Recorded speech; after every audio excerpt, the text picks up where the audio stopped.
1983. Ronald Reagan was president at the time. Sally Ride becomes the first American woman in space. Return of the Jedi was the highest grossing film that year. MASH airs its final episode. Gandhi wins Best Picture. The Baltimore Orioles win the World Series. The Washington Redskins / Commanders win the Super Bowl. And the 76ers win the NBA Finals.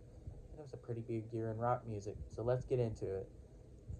On January 20th, Def Leppard released their third album, Pyromania, which included songs like Rock of Ages, Photograph, and Foolin'.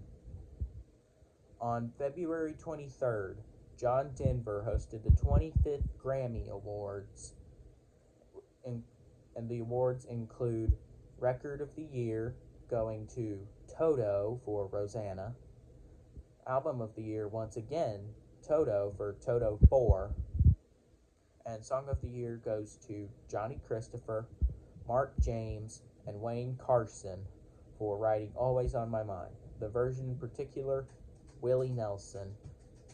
On March 23rd, ZZ Top released their 8th album, Eliminator, which had the songs Sharp Dressed Man, Gimme All Your Lovin', and Legs.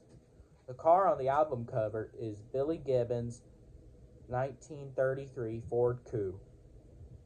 On April 11th, Dave Mustaine was fired from Metallica while they were on their way from LA to New York to record their first album, which I'll talk about later. They actually stole a U-Haul to get there. On May 23rd, during Motown 25, Michael Jackson debuted the moonwalk for the first time while performing Billie Jean. It is considered one of the greatest concert performances of all time. On June 17th, the Police released their 5th and final album, Synchronicity. I don't know how you say it. I need to figure out how to say it sometime. The Police, which had the hit song Every Breath You Take, which hit number 1 on the Billboard Hot 100. On July 25th, 1983, Metallica released their debut album, Kill 'Em All, which charted 120 on the Billboard 200 and had the song Whiplash. On August 8th, Billy Joel released his 9th album, An Innocent Man, which had the song Uptown Girl on it, and the album charted number 4 on the Billboard 200. On September 18th, Kiss was seen for the first time without makeup on MTV, and would perform without it until 1986, when the original lineup, including Paul Stanley, Gene Simmons, Peter Criss, and Ace Frehley, got back together and released one album, Psycho Circus, in 1998. On October 14th, some sources say the 11th, some sources say the 14th, Lionel Richie released his 2nd album, Can't Slow Down, and hit number 1 on the Billboard Hot 100.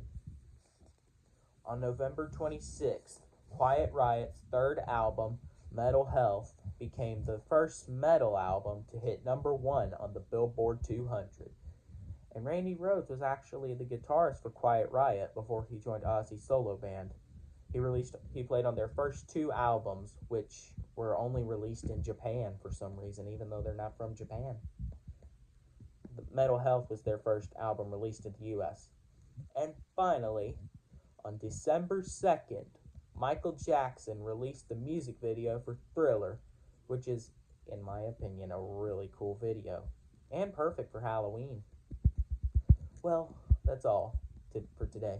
Make sure you like, subscribe, and share. Bye.